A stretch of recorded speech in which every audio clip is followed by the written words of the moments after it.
श्री स्वामी समर्थ. जीव गेला तरी चालेल, पण सकाळी या वेळेस देवपूजा करू नका. घराला दोष लागतो आणि घरात 18 वर्ष दारिद्र्य राहते.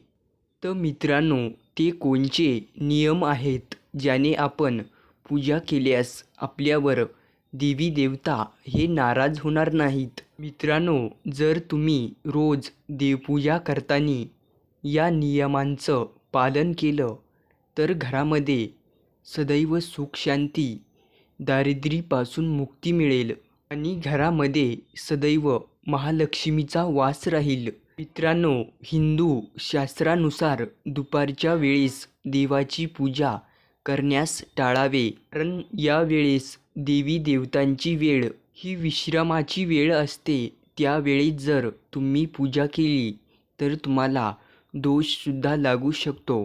तर मित्रांनो, आरती आणि पूजा यांच्याबाबतसुद्धा समजून घेणं तितकंच महत्त्वाचं आहे. पूजा केल्यानंतर आरती केली जाते आणि त्यानंतर देवता हे झोपी जातात. त्यामुळे पूजाच्या वेळेस पूजा केली पाहिजे आणि आरतीच्या वेळेस आरती केली पाहिजे. दुसरी महत्त्वाची गोष्ट, जर तुम्हाला सुतक असेल तर घरातली पूजा टाळावी. जर घरामध्ये कुणाचा नवजात शिशूचा जन्म झाला असेल तर घरातली पूजा टाळावी. चंद्रग्रहण किंवा सूर्यग्रहण असताना तुम्ही देवाची पूजा करू नये. मनामध्ये देवाचं ध्यान करू शकता. वाहनामध्ये बसून देवाची पूजेला जाऊ नये. देवाची पूजा करत असताना मनामध्ये कोणताही विचार नसावा. मन हे निर्मळ असावे आणि प्रसन्न. गप्पा मारीत किंवा बडबड करीत देवाची पूजा अजिबात करू नये.